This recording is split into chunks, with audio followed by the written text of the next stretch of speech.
It is much easier to make money with long-term investments versus active speculation. Most traders lose over time, and even the ones that win, they win with small margins. As in, a successful trader doesn't have 60 or 70% winning trades. It's normally rather smaller edges, as in maybe 55% winners versus 45% losers. Still, I believe if we are smart enough, we can still get the odds in our favor. And here is one of those ways to do this. What we see over here is the Bitcoin dominance. So how much of all of crypto is currently in Bitcoin? And when the Bitcoin dominance is close to 70%, so when the altcoins comparatively are very cheap, that's usually when the market is very depressed and when we can potentially bet on very risky assets, right? When Bitcoin dominance is crashing, then the altcoins do well. But then there are times like right now, where Bitcoin dominance just continues to rise. So I believe it's unlikely that the altcoins are going to do better than Bitcoin for the year of 2025. Now, there are people that try to bet on every single movement here. As in, when we are pretty high on this upwards trend, we might bet on falling prices. When we are low, we might bet on rising prices. But when we are aware that the margin between winners and losers might only be 55% winning trades versus 45% losing trades, we have to take every opportunity to get these odds skewed in our direction. So when the overall trend for Bitcoin dominance continues to stay bullish, instead of betting on a falling Bitcoin dominance here, or in other words, instead of buying now the altcoins and selling the Bitcoin, it might make sense to just be a bit more cautious right now, wait for the drop, and then buy Bitcoin again. Then we're selling when we're high again, we wait for the drop, we buy low in again. So we only want to trade when the macro trend is in our favor. We don't want to trade against the macro trend, because there's also the possibility that Bitcoin dominance is just going sideways for a while, or maybe even climbs a little bit, just at a slower pace. And then when we are betting on a falling Bitcoin dominance, this trade is again another loser.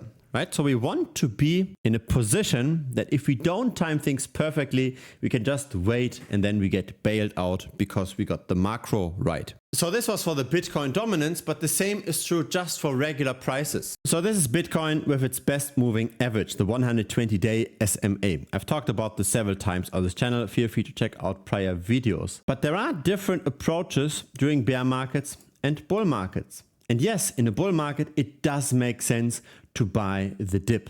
But it doesn't necessarily make sense to buy the dip when we go down, right? Figuring out where the macro is going is extremely important. And so instead of buying the dips in the bear market, we want to bet on falling prices when we are recovering. We want to short the price pumps. And so according to this moving average, we are currently below. Thus, we should take price appreciations as opportunities to enter short positions again.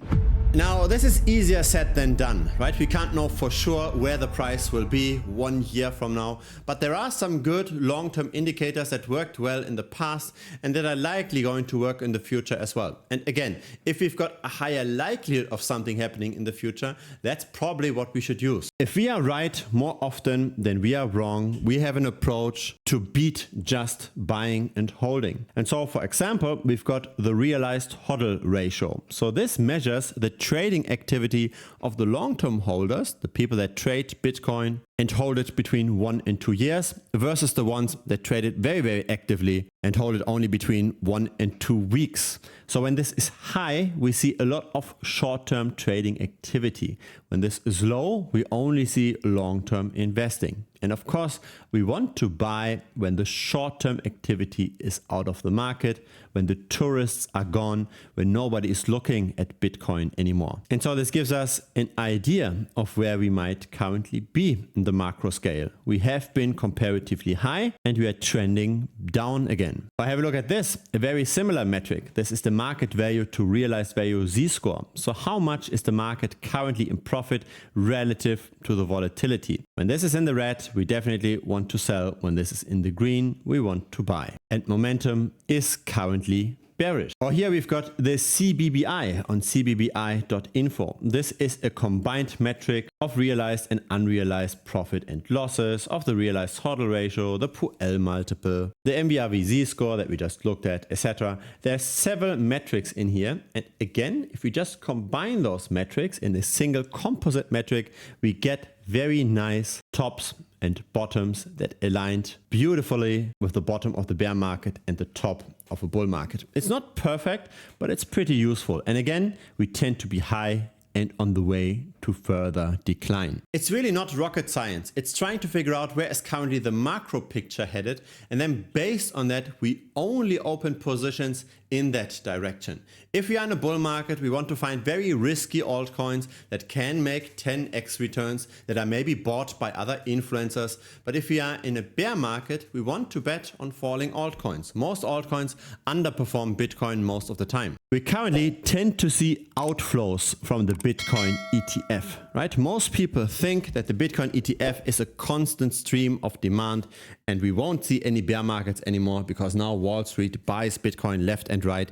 That is not true. In the last 2 months, we have seen mainly outflows. We also don't see how money is flowing into the stablecoin market, as in there is no fiat currency that now gets deposited on centralized exchanges that then afterwards send this to a stablecoin custodian that then issue tokens. We don't see how the number of stablecoins is going up in the last 2 to 3 weeks. This is a player versus player game. And the problem with player versus player games is that over time, if it's not just all luck, but it's also skill, it's also insider knowledge. If we've got some kind of component that's not just random, that means over time, if the market isn't expanding, the capital concentrates towards just a few players. So seeing no money flowing in means that activity is declining. For example, have a look at this. This is the Solana decentralized exchange trading volume over time. We had a lot of trading, especially in the meme coin sector, up until December of last year. And since then, we are declining quite rapidly. Here's the trading volume just by bots. Again, this tends to decline, and here is the number of traders. Now, what kind of traders are currently going down the most? It's the small retail people, right? So when we look at the larger wallets, that's still somewhat stable, but especially the retail crowd that is now exiting. Search volumes for Bitcoin is also coming down, and that's happening since the middle of November of this year already. And we can stay low for quite a long time, for roughly 1 year. And so in the last year, so in the last 12 months, Bitcoin went up by 31%. And the idea would be that when Bitcoin is going up, that altcoins should go up more, right? Altcoins are more volatile, they are more risky. And so when things go up, the altcoins on aggregate should go up even more. We should get more performance. But that did not really happen for most altcoins. So we've got 2 gold derivatives over here. So gold went up similarly to Bitcoin in the last year. And then we've got some altcoins that did outperform. So that's 1, 2, 3, 4, 5, 6, 7, 8, 9, 10, 11, 12, 13, 14, 15. 15 altcoins did better than Bitcoin in the last year. But then there are those other 84 altcoins that did worse. So this is a list of the top 100 altcoins by market cap. There is a chance during a time when Bitcoin goes up by 30% that the altcoin portfolio is not doing better. If you just randomly pick an alt in the top 100, the odds of picking a winner are only 15%. And again, we want to play a game where the odds are in our favor, not against us, right? We don't want to be in the casino where if we play the game for long enough, we are going to lose our money. Now let's just have a look at the last month. Bitcoin here did not move at all. So no wins, no losses.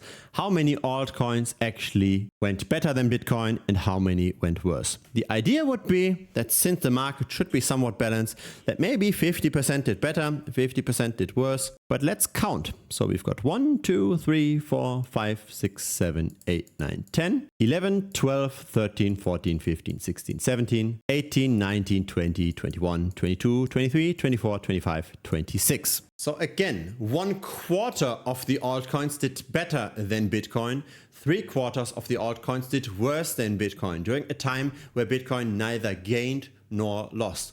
That's how the game is stacked against us. There is a case to be made that when the market is expanding quickly enough and we are very cheap in prices, that it might make sense to sometimes buy an altcoin very low because the potential return is very high. But during markets like this, where it's all player versus player, where there's no new capital flowing in, this is not the time to buy altcoins. It's much better, again, to get the odds in our favor. If we are currently in a bear market, we want to short the pumps. If we are in a bull market, of course, we want to buy the dips. But since Bitcoin hit 100K roughly, a lot of the macro indicators were flashing red. And since then, we are betting on falling prices. I've been talking about this several times on this channel. Feel free to check out the videos when we were at 100K. Feel free to compare other influencers. What did other influencers say when Bitcoin was at 100K? Did they say Bitcoin will go to 200 and 300K?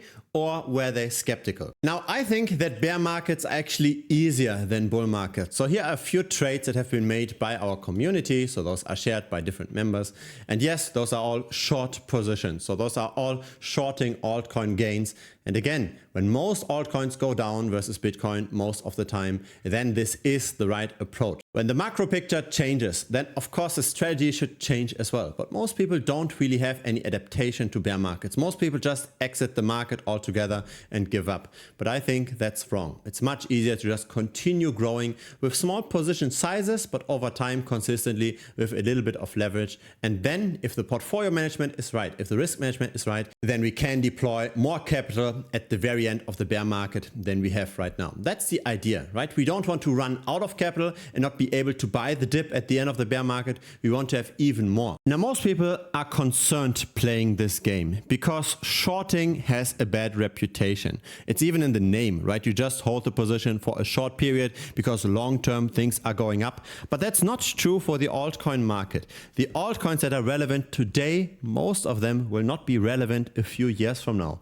The odds are again in our favor if you bet on falling alts, especially during times like this. That's why I've created more than 100 tutorial videos on the topic, on risk mitigation, on on-chain analytics, on tokenomics, and of course on also what kind of platforms to use when betting on falling prices. Because so many people lost money in this bear market, there's also a reduced rate now. It's not 165 per month anymore, but only 125. And there's also a 1-week money back guarantee. So in case you don't like premium, just message me within the first week and I refund you 100%.